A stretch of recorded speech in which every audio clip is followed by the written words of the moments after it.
Zulu, só tem uma coisa mais forte do que uma agência antidoping. O que seria? Conor McGregor. Tudo indica que Conor McGregor foi quem decretou o fim da parceria entre a USADA e o UFC.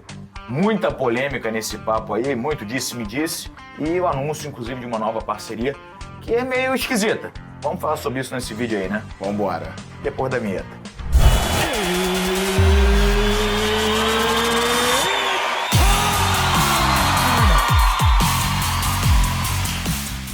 Fala, rapaziada Casca Grossa.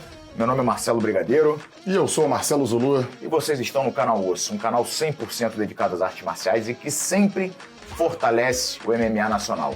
Até por isso, já deixe seu like e confira sua inscrição no canal para receber as melhores notificações sobre o mundo do MMA. eu gostei dessa introdução, ficou muito boa, hein? Treinou? Cara, Boa a tua é a entonação. mesma introdução que a gente fala Mas todo a tua dia. entonação ficou diferente, ficou mais legal. Mas me deu até vontade de Você tá sentimental? me inscrever de novo. Eu vou desinscrever e vou inscrever de novo. Ajuda muito. Vamos lá. Semana passada foi marcada por um boom. Um boom não. Uma polêmica. Uma polêmica polêmica. envolvendo Conor McGregor, USADA e UFC. Para quem não sabe, a USADA é a empresa que até dia 31 de dezembro deste ano ainda será responsável, e já vem sendo responsável há anos, pela checagem antidoping dos atletas. Ela faz a testagem antidoping dos atletas. E por conta de supostamente, uma tentativa do UFC de meter o McGregor goela abaixo, parece que essa parceria foi rompida, é ou não é, Zulu? Então, essa foi a primeira declaração da USADA. Mas, em resposta, o UFC fez uma declaração pública numa coletiva de imprensa, dizendo que essa argumentação da USADA é leviana, maldosa e que eles podem responder na justiça por isso. Então, resumindo aqui, anunciaram o fim da parceria, o UFC anunciou o fim da parceria, a USADA disse que o fim dessa parceria se deu porque o UFC tentou flexibilizar, né, as normas da USADA para poder jogar o McGregor para competir sem passar por aquelas testagens obrigatórias. E o UFC disse que isso era mentira e que ia acionar judicialmente a USADA. Essa parte aí, vamos ver nos próximos capítulos, porque é uma acusação gravíssima que fere a imagem do UFC. Com certeza. E o que é importante saber é que assim, eu trabalho com o UFC desde 2007. Então eu sou desde antes de haver qualquer controle de doping. Eu conheço como é que era o esquema. Depois começou a haver um controle de doping, mas era aleatório, por sorteio. E era no momento que você estava no vestiário pré-luta. Então, sei lá, o card tinham 10 lutas, 20 atletas lutando. Eles tanto escolhiam antes, como às vezes depois da luta. O cara descia da luta, tinha lá um rapaz que falava assim, pô, vamos ali no banheiro comigo ali. Então, era aleatoriamente, digamos, de 20 atletas, eles escolhiam 6. Era aleatoriamente. Quando o UFC começou a querer dar uma característica mais profissional para o esporte, para o MMA... E dar uma credibilidade maior. Credibilidade maior, né? Dizia que tinha a ver com a tentativa de transformar o MMA em um esporte olímpico, porque veio junto com o fomento àquelas ligas amadoras, veio junto com a entrada da Reebok para uniformizar os atletas. Então, o UFC trouxe a USADA, que começou então a testar todos os atletas e, independente se está com luta, se não está com luta, todos os atletas são testados algumas vezes durante o ano de forma surpresa. É importante avisar que a testagem da USADA é algo muito incômodo para os atletas. Se vocês não sabem, a partir do momento que você tem vínculo com o UFC, a USADA te obriga a dizer exatamente o seu paradeiro pro resto da vida. Pro resto da vida. Enquanto você tiver contrato com o UFC, você tem que estar informando o seu paradeiro. Vamos dar um exemplo, Zulu? Por exemplo, hoje é quarta-feira, 2h30 da tarde. Se o Zulu fosse atleta do UFC, ele teria que, antes de vir para cá, entrar no aplicativo da USADA e dizer: estarei no endereço tal de 2h30 às 3h30. Por quê? Porque se o Zulu estivesse aqui gravando comigo e a USADA batesse lá na casa dele, eles não avisam, é surpresa, batesse na casa dele ou na academia, onde ele tivesse informado, e você não tivesse lá, e o Zulu não estivesse lá, ele tomava um flag e no segundo ele poderia ser suspenso. Eu tenho até um caso do atleta Jarno Errens, que é um atleta da Holanda, de Amsterdã, que eu empresario, e que luta no UFC, que recentemente ele foi passar férias com a esposa em Nova York. Né? Olha só, ele lutou lá no UFC que teve na Coreia, foi passar férias com a esposa em Nova York, informou a usada, deu o endereço do hotel de Nova York, e ele desceu para comprar um negócio numa padaria do lado, num café, num Starbucks. E eles apareceram? Apareceram, não acharam ele, notificaram. O que ele teve que fazer? Ele teve que pegar a compra do Starbucks, a notinha, para provar que naquela hora ele estava ali do lado do hotel no Starbucks.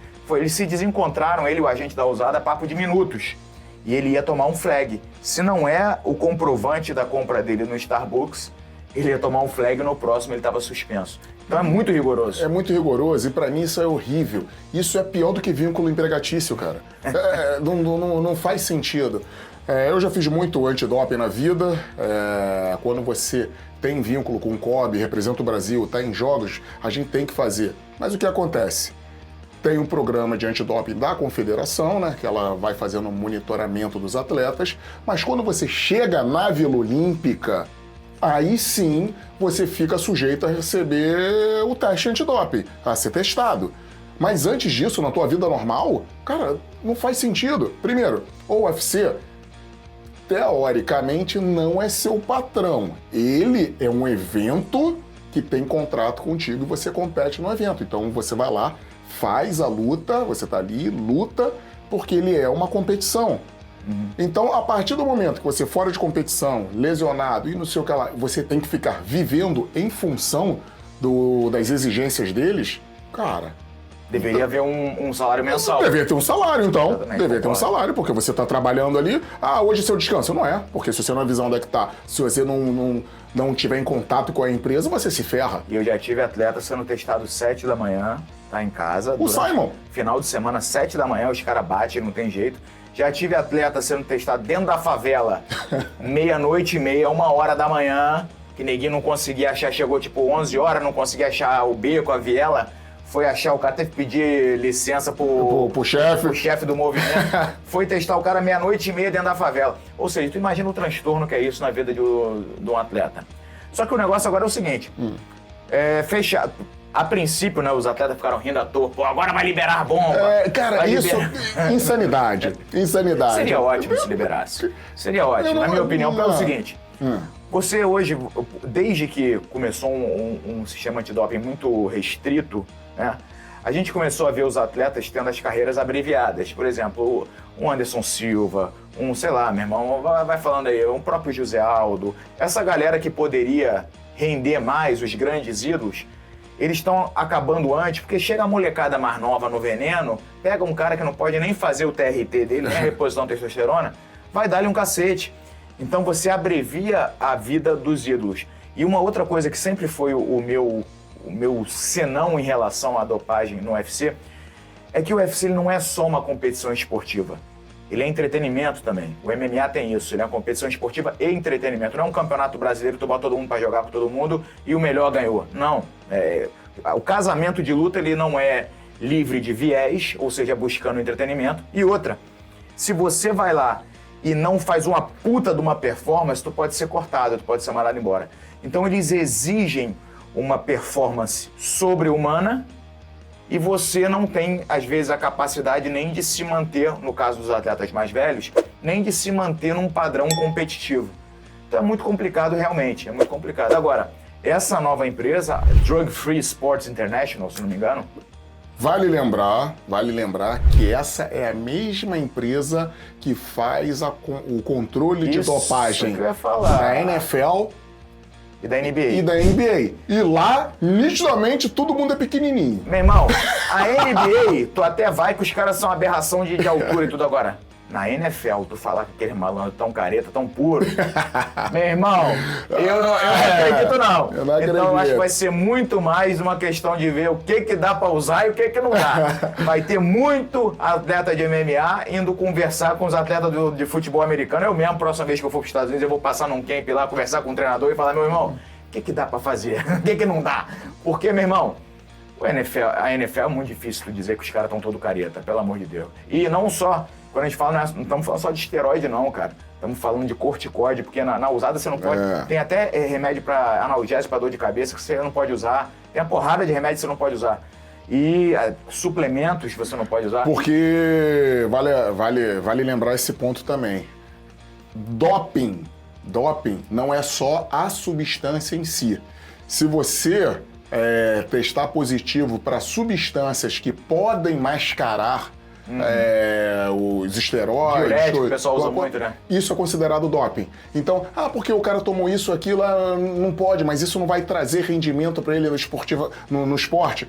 Não importa, mas pode mascarar o teste antidoping, então isso tá fora dos níveis normais, é considerado doping. Uma coisa que me dá muita curiosidade é porque na NFL a gente sabe que, assim como no futebol, é comum os caras jogarem com infiltração de corticoide, tudo coisa que a usada não permite de forma alguma. Eu tive um atleta que uma vez, o Giacomo Lemos, ele teve a sua estreia do UFC, inclusive foi mandado embora do UFC, ele foi contratado e não foi utilizado no UFC, porque ele rodou com corticoide, que ele tinha tomado numa luta antes de ser contratado. Então, é muito complicado, cara. É curioso de saber que caminho, porque você pode fazer um antidoping aqui e um antidoping aqui.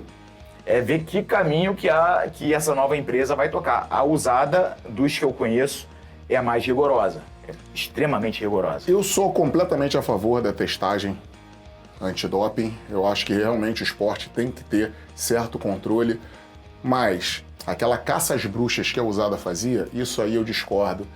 E outra, pode haver uma flexibilização realmente para casos especiais, como idade, etc. Se você tirar a dopagem do seu dia a dia, isso vai te dar possibilidades para o uso de corticoides, substâncias recuperativas. Então isso, o UFC ele não permite. Você se lesionou, tem substâncias teoricamente proibidas, que isso não é para sua performance, melhora na sua recuperação, então em vez de você ficar 6 meses parado, você vai ficar 3 meses, e na hora da luta, essa substância vai estar zerada no seu organismo.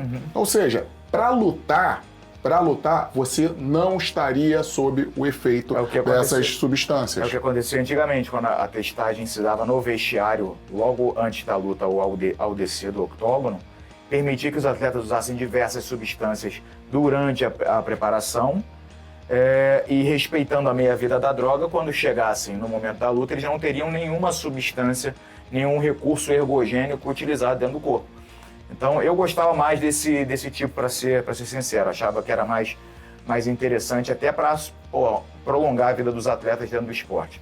Mas vamos ver agora qual vai ser o caminho. Agora, seria interessante ouvir da galera se você é a favor ou contra, né, o uso de substâncias que a usada não permite. Agora que a galera compreendeu como que funciona a usada, o que vocês acham? A minha opinião, a opinião do Brigadeiro, vocês estão seguindo qual linha de raciocínio aí? Escreve aí pra gente aí, por favor, nos comentários, que a gente está sempre respondendo todo mundo. E aproveita, dá um like, inscreva-se no canal e vamos que vamos. Grande abraço. Fala, rapaziada, Casca. Algumas vezes durante o ano, de forma surpresa. A partir do momento que você faz parte do UFC, você tem que... Vai espirrar? Vai espirrar pra lá. Caralho. Porra, bem no meio do raciocínio, bro. Pra fazer corte agora vai ser foda. Não, mas já tinha tossido, vai até bom.